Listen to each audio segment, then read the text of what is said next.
He's got Genty going 6 to the Raiders. T-Mac, Tedero and McMillan, the terrific receiver out of Arizona, he goes 12th to Dallas to pair with CeeDee Lamb. And Tyler Warren doesn't go off the board until the 14th overall pick.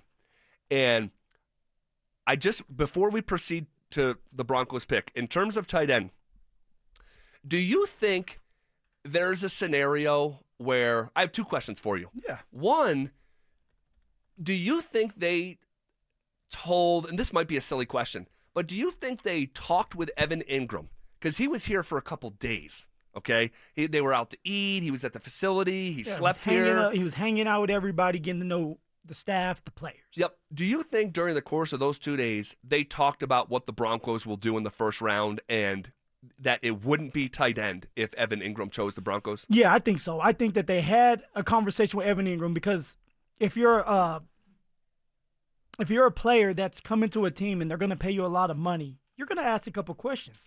What are we going to do in the draft? How are we going to get better? And for them, maybe pitching it, because you have to remember, Evan Ingram was out the door. He took another flight to go to the Chargers to see what was going on over there. And do you really want to mess with that? If you would have told him something differently, saying, hey, we're going to go out there and we're going to get a tight end like Tyler Warren if he's there to pair with you, you may not like that because it's like, like, what does that mean for me? Like, I want to be on the field every single snap I can be on, and I want to get receiving reps. Right, that's what a tight end is thinking, especially a receiving tight end. So I believe that they had conversations of, hey, like, look, we bring you in the building, we're pitching you this vision. We're bringing you in the building to be the starting tight end. We're going to go to the draft, and we're thinking about drafting a running back in the first round to pair with Bo Nix, you, Cortland, and like pitching that vision to somebody makes it easier for a player to want to sign with them. So I believe that they had a conversation with Evan Ingram on who they're going to draft, because if they said, hey, they were going to draft Tyler Warren, let's just say, I don't believe Evan Ingram's signing here. I don't believe his agent would let him sign here. Remember, his agent was in that situation during the draft where he's Kirk Cousins. Yes, Mike McCartney, right? Mike McCartney. Yeah. And his agent didn't know that the Atlanta Falcons were going to draft Michael Penix Jr. I almost said Michael Porter Jr. Yep. Michael Penix Jr. Yep. And it was just like it took him back. It floored him pretty much. So I don't see the agent being willing to negotiate if you're going to draft a young rookie tight end in the first round, Zach. Yeah.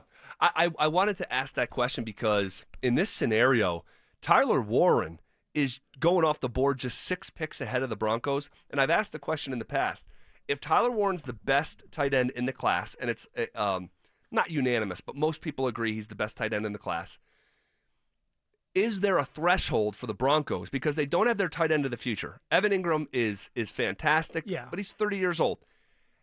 This is a question of like, hey, we will consider moving up if Tyler Warren falls past blank. And in this scenario, when I kept on scrolling with Field Yates' mock draft 3.0, I'm like, wow, Tyler Warren's still not off the board. He goes at 14.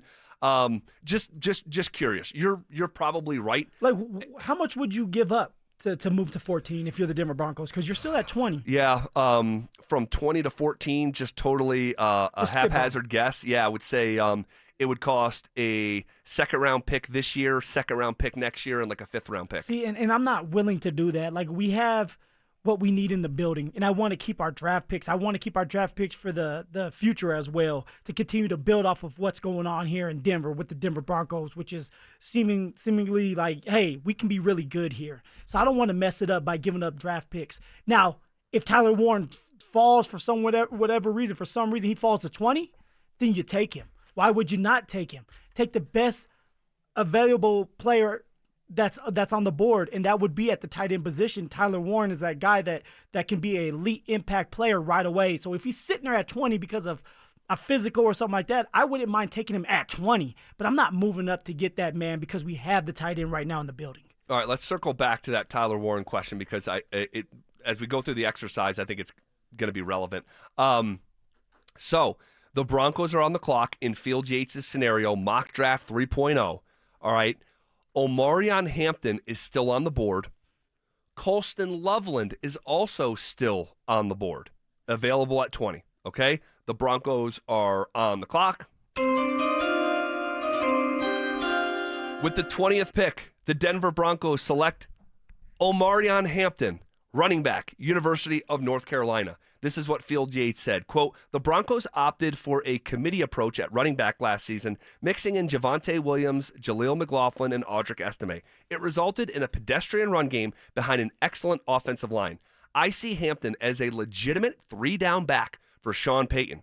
Hampton had back-to-back seasons with 1,500-plus rushing yards and can be a factor in the passing game, 67 catches over the past 2 seasons.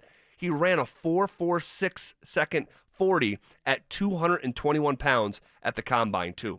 If it falls like that, all right, and Colston Loveland gets picked up right behind you, by the way, by the Chargers in this scenario with the 22nd overall pick, will you be a happy camper? Oh, I'm going to be a happy camper. I'm going to be jumping for joy. I'm going to be doing backflips because that means somebody's going to be in that room, that running back room that can run for 1,000 yards, but be explosive. Anybody can run for 1,000 yards if you stay healthy and get 50 yards a carry during the season.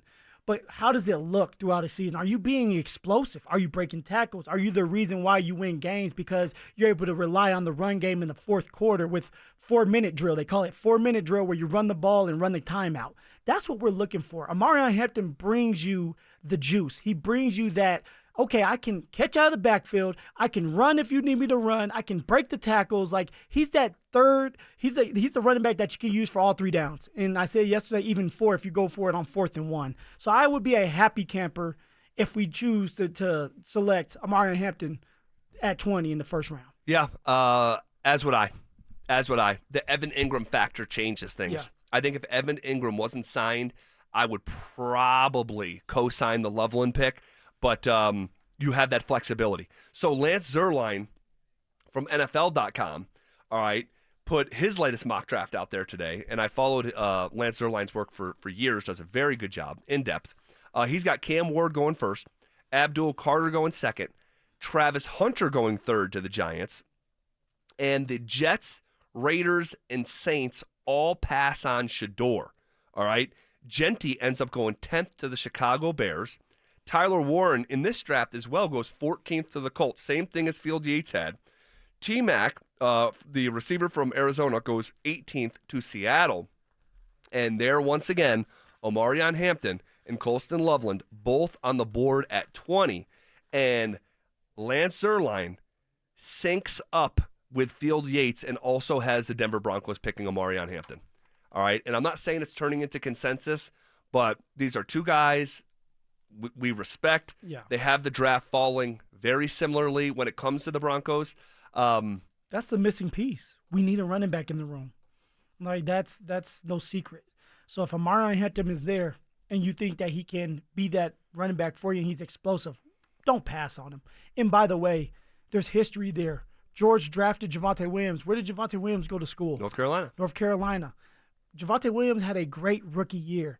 Sometimes it's all about the system too, where like George is looking at and say, okay, over there in North Carolina, their system is downhill, breaking tackles, running hard. And maybe that's what George is saying. Like, we need another North Carolina running back because I hit on the first one. He didn't stay healthy. This one here, if he can stay healthy, he'll be better than Javonte Williams, and everybody will be happy with me. Yep, and I'm seeing Scott from Denver and several others saying, don't draft another running back from North Carolina. You can't operate like that. No. These are 2 different human beings. It's 2 different spins of the roulette wheel. The first has nothing to do with the second. But you just hit on it. If you just watched Javonte's rookie year, everyone was agreeing that this was a great pick, and it just didn't work out. His freaking knee exploded. Yeah. So, all right, interesting. Wait.